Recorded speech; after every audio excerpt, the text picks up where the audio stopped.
안녕하십니까. 저는 정신건강의학과 전문의 최정호입니다. 오늘은 트라우마를 이해를 했으니까 그 다음에 그 트라우마를 어떻게 회복하고 어떻게 치유할 것인가 하는 이야기를 나누도록 하겠습니다. 트라우마라고 하는 것은 정말 사람한테 큰 충격을 주고 어떤 힘든 일이잖아요. 근데 힘든 일이 있을 때 과연 우리가 어떻게 회복할 것인가 하는 거는 다 마찬가지라고 생각이 됩니다. 우선 흔히 우리가 얘기하는 재난이란 말 있잖아요. 재난의 정의가 뭘까요? 뭘 재난이라고 할까요? 근데 사실 보면 이 재난이라는 것들을 뭐 유엔에서 어떻게 정하고 어떤 뭐 10명 이상 한 곳에서 사망한 곳을 재난이라고 한다. 이런 정의도 있거든요. 그럼 뭐 9명이 사망하면 재난이 아닌가요?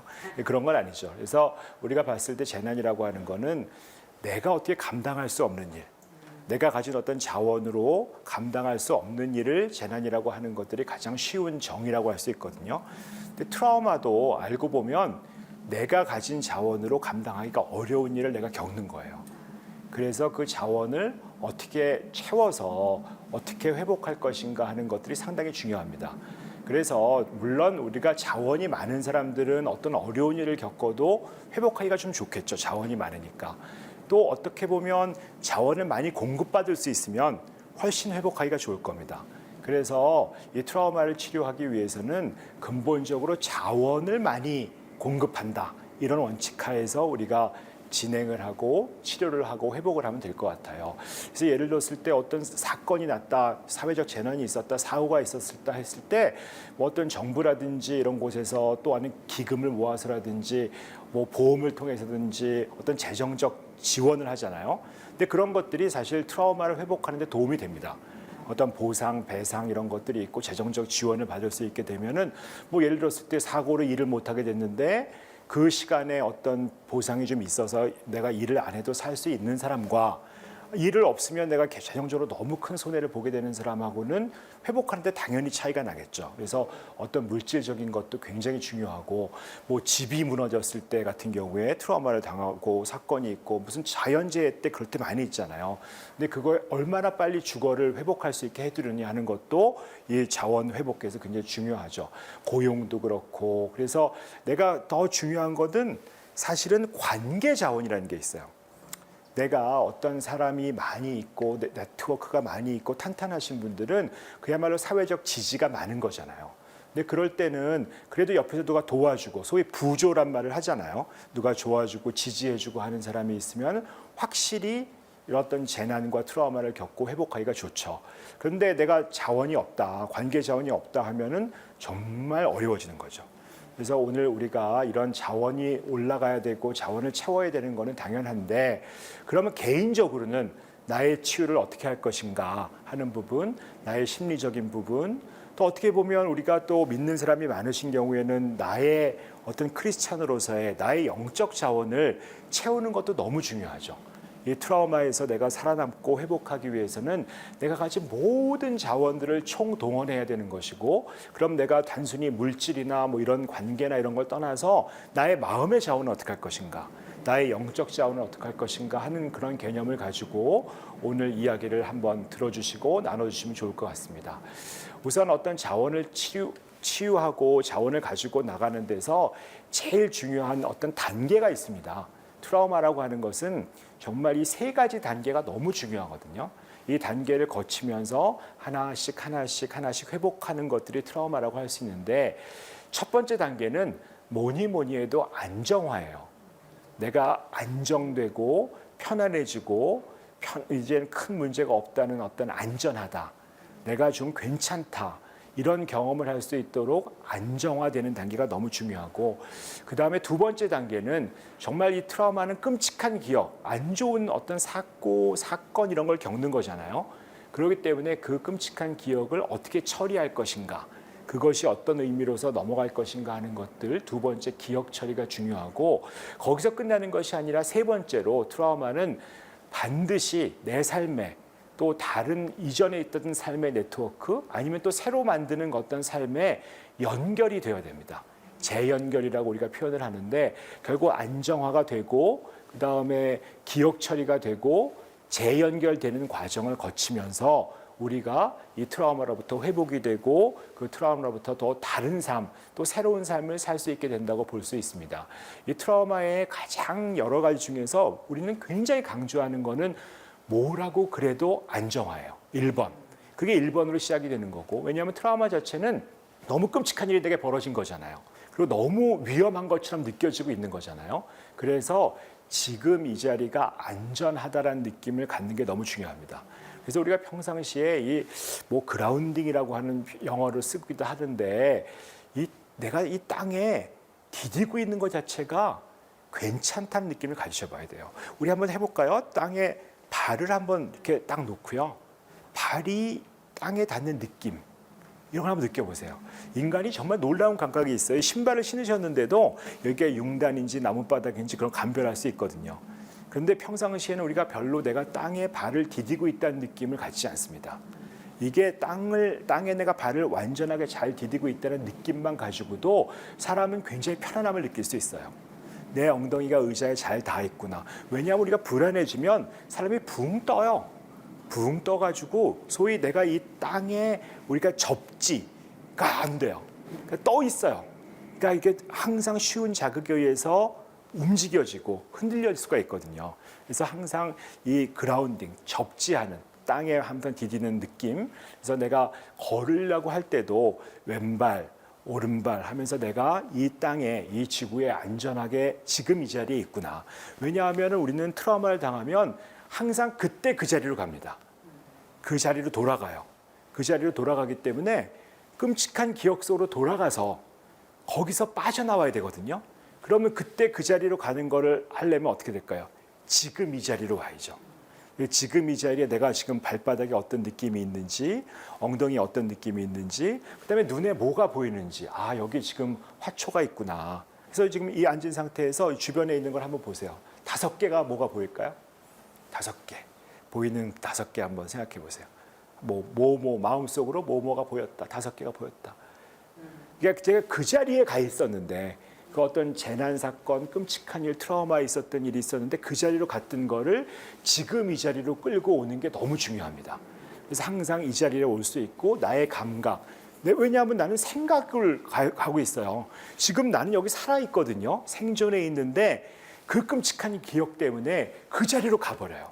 생각 속에서. 그러니까 생각은 나를 괴롭혀요. 그러니까 어떻게 될까요? 생각하지 말고 나의 감각. 또 지금 한번 손을 만져보세요. 손등을. 이게 내 감각이잖아요. 내 몸이 지금 여기 있잖아요. 내 몸을 한번 이렇게 만져보세요. 이게 나거든요. 그래서 이게 우리가 나비포옹이라고 하는데 이렇게 해가지고 서로 이렇게 토닥토닥하는 느낌, 이런 느낌을 우리가 하면서 아, 내가 지금 이 자리에 있구나라고 하면 마음이 편안해지면서 돌아올 수가 있습니다. 그래서 항상 내가 이 자리에 돌아와서 지금 나는 안전하다, 살아있다라는 것들을 계속 보고, 그래서 흔히 보통 보면 우리가 명상이라고 하잖아요. 마음 챙김 명상 같은 거 하고 이런 것들 생각하는 것들이 굉장히 도움이 될 수 있습니다. 이 자리에 들어오는 거, 우리가 믿는 사람들은 정말 기도의 자리가 이 자리에서 우리가 하나님을 만나는 거잖아요. 지금 이 자리.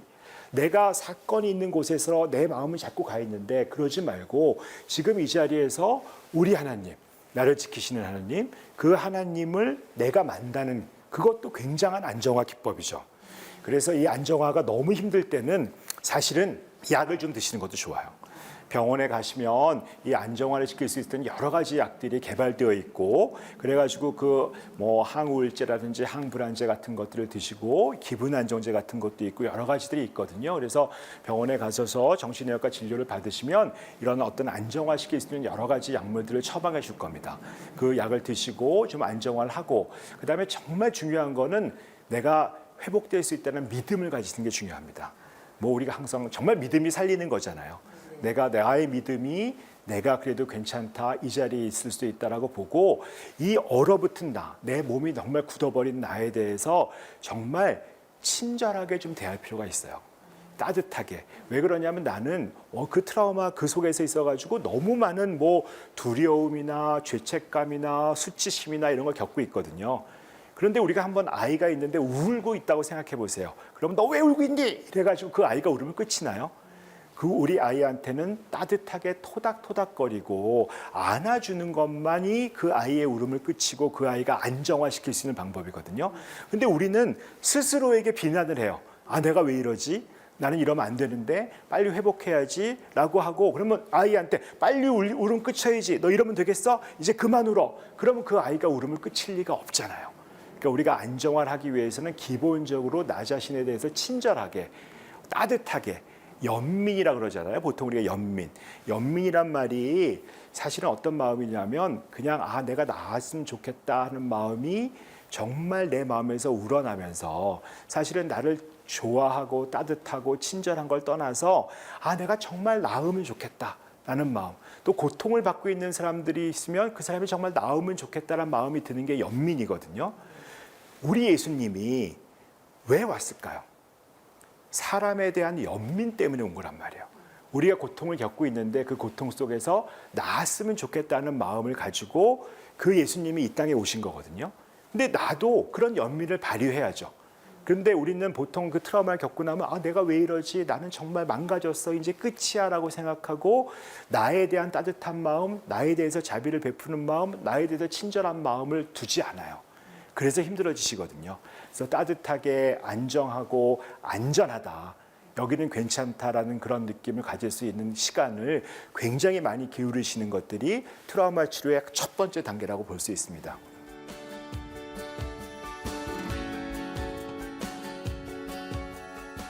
다음에 기억 처리는 사실은 조금 전문적인 부분이 필요합니다. 이 트라우마가 너무 힘들기 때문에 기억이 왜곡돼 있어요. 기억이 깨지면서 내 몸에 다 구석구석에 들어가 있기 때문에 사실은 많은 분들이 기억을 처리하기가 어려워요. 그래서 이건 사실 병원에서 조금 제대로 된 치료 같은 것들이 필요하고, 개인적으로 하려면 내가 이 끔찍한 기억을 자꾸 잊어버리려고 하거든요. 이걸 잊어버리고 생각하지 않으려고 합니다. 인간이 내가 어떤 것들을 생각하지 않으려고 하면 그 기억이 자꾸 올라옵니다. 내가 그 바보도 아니고 치매가 온 것도 아닌데 어떻게 그런 끔찍한 일을 겪었는데 그거를 잊어버릴 수가 있겠어요? 우리는 잊어버릴 수가 없어요. 망각할 수가 없습니다. 잊어버리지 못하는 대신 그때 내가 했던 행동이 어쨌든 나는 살아남았잖아요. 내가 지금 이 자리에 있잖아요. 그러니까 내가 잘못한 게 아니에요. 내가 가진 내 안에, 근데 내 안에 너무 많은 죄책감, 너무 많은 수치심 같은 것들이 있기 때문에 그걸 자꾸 보고 싶지 않고 그것들을 회피하고 싶고 도망가고 싶어 하는 거거든요. 근데 절대로 도망가서는 내가 그걸 잊어버리려고 하면 그 기억이 점점 더 올라오거든요. 그래서 정말 그 기억들을 아, 내가 이런 일이 있었구나라고 정말 직면하고, 그런데도 불구하고 내가 이랬어. 그래서 뭐 후회되는 일이 있을 수 있겠죠. 어떻게 했으면 더 잘 됐을 수도 있겠죠. 하지만 어쩔 수 없었거든요. 그 일은 지나갔단 말이에요.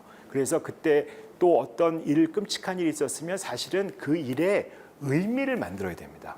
독일 같은 데 여행하다 보면 정말 나치 독일이 얼마나 끔찍한 일을 했는가를 아주 구석구석에 다 써놨어요.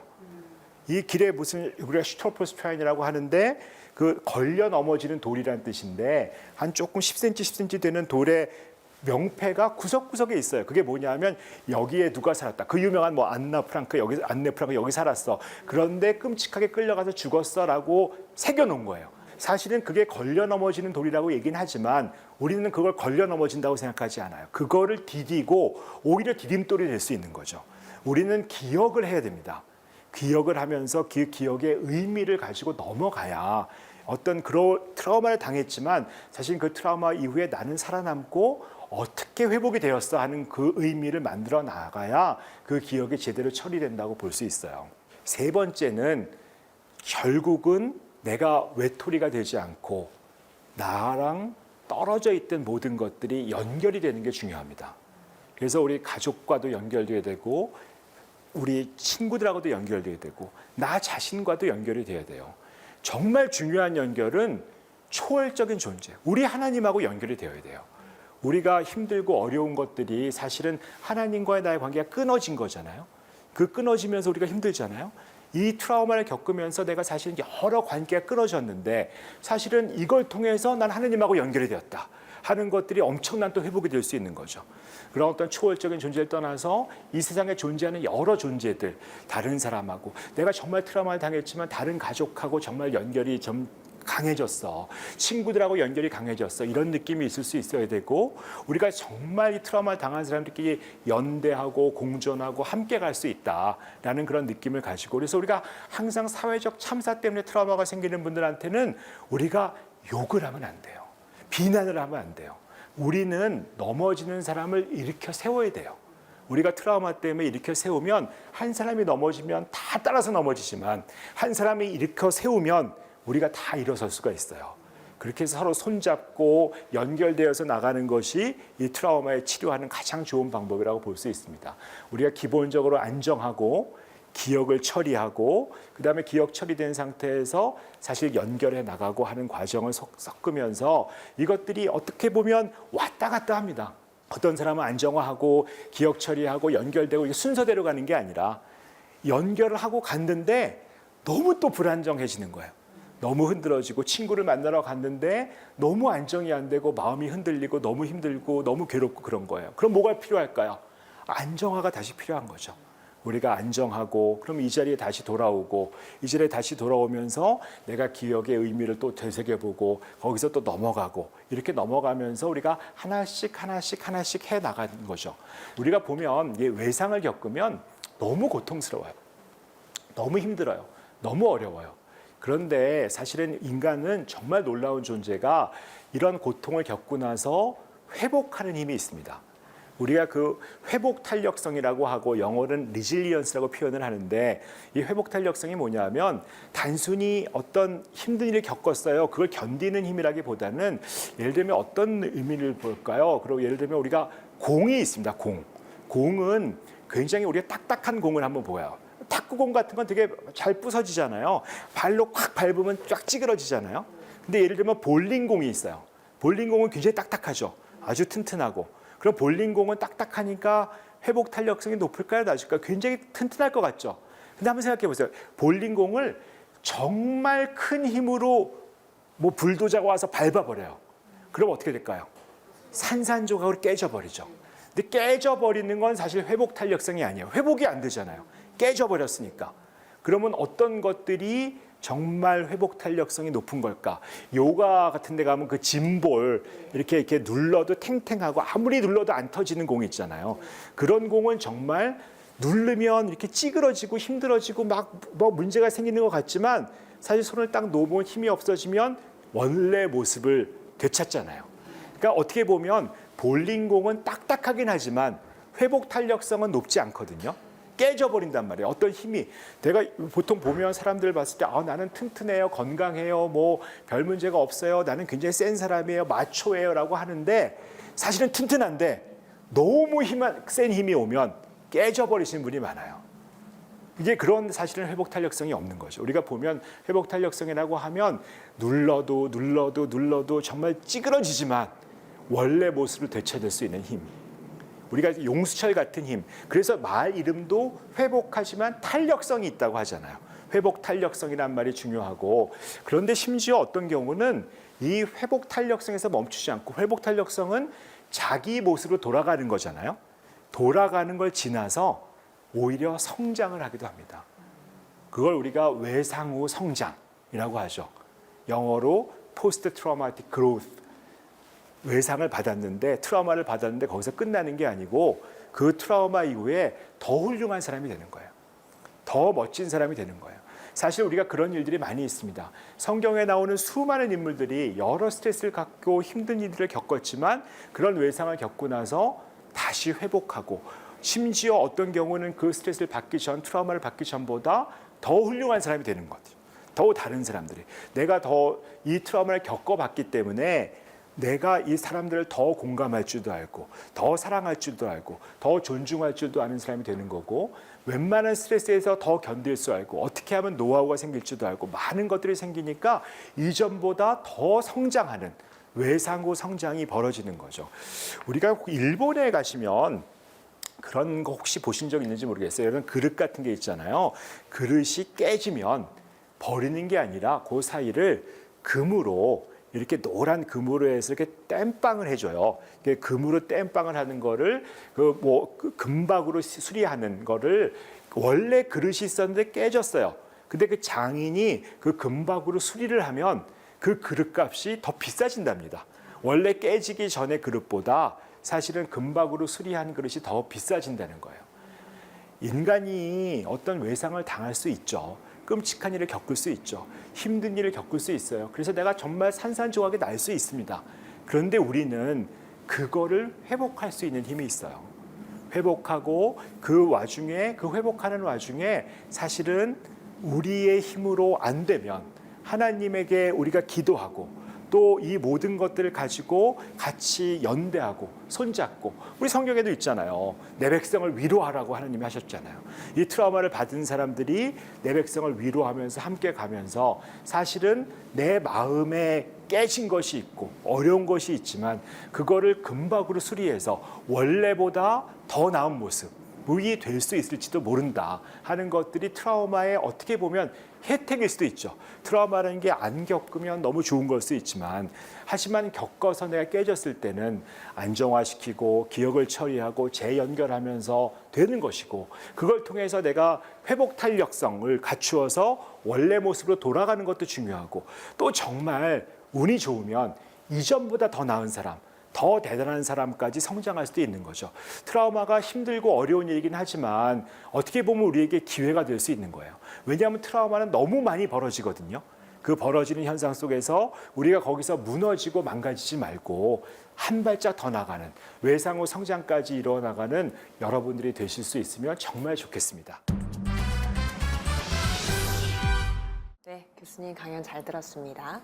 오늘은 트라우마 치료에 관한 강연을 들려주셨는데요. 물론 트라우마를 겪고 나서 본인 스스로가 극복하고 치유해 보려는 노력도 참 중요하겠지만, 궁금한 게 내 가족이 아니면 내 주변의 친구가 트라우마를 겪고 있을 때는 어떤 도움을 우리가 줄 수 있을까요? 네, 저는 그 고통의 곁이라는 단어를 되게 좋아하는데요. 사실 고통에 내가 그 속에 들어가지는 못하잖아요. 옆에 네. 있는 사람이. 하지만 고통에서 떨어져 있어도 사실은 정말 옆에 있는 사람이 아니잖아요. 바로 그 고통의 곁에 있는 건데 곁에 있다는 게 참 쉬운 일이 아닙니다. 뭐냐면 너무 힘드시기 때문에 이분이. 근데 맞아요. 그거를 내가 직접 해결해 줄 수는 없지만 내가 옆에 있는 거, 이 사람 옆에 있다는 것만도 사실 치유의 가장 마지막 단계가 재연결이잖아요. 맞아요. 그 재연결시켜주는 단초가 나일 수 있다. 그래서 절대로 서둘지 말지만 떠나지도 않고 항상 나는 네 곁에 있다. 항상 네가 돌아보면 나는 있다라는 마음으로 네 곁에는 내가 있어 라는 마음이 전달될 수 있도록, 섣불리 다가갔다가 우리가 살이 닿으면 아픈 것처럼 네. 너무 힘들어질 수 있거든요. 하지만 도움을 요청할 때는 내 곁에는 항상 내가 있다라는 것을 계속 전달하면서 그 고통의 곁을 지켜주시는 게 가장 필요할 것이라고 생각합니다. 알겠습니다. 교수님, 오늘 강연에서도 한 가지 기억해야 할 것 어떤 것 꼽아주시겠어요? 네, 이 트라우마는 여러 가지 힘든 일들이 있지만 그래도 안정화, 기억 처리, 재연결이라고 하는 세 단계를 거치면 틀림없이 회복될 수 있다. 또 심지어 외상 이후에 성장까지 할 수 있다는 것들을 꼭 염두에 두셨으면 좋겠습니다. 네, 알겠습니다. 교수님, 다음 주에는 우리 어떤 주제로 살펴볼까요? 네, 요즘에 많은 분들이 그 공황장애를 겪고 계시거든요. 스트레스와 트라우마 이런 걸 힘들면서 내가 공황이 오셨다는 분들이 너무 많아서 그 공황장애를 좀 잘 알아보고 어떻게 회복할 수 있을지 그걸 나누고 싶습니다. 알겠습니다. 다음 주에도 유익한 강연이 이어질 것 같습니다. 함께해 주신 백세인생 가족 여러분 고맙습니다. 오늘도 주님 안에서 승리하는 하루, 건강한 하루 보내시고요. 저는 다음 이 시간에 다시 찾아오겠습니다. 건강한 백세인생을 위하여! 이 프로그램은 여러분의 미디어 선교 후원으로 제작되었습니다. 선교는 사명, 후원은 동역. 당신도 복음을 전할 수 있습니다. 선교 후원 02-6333-1003번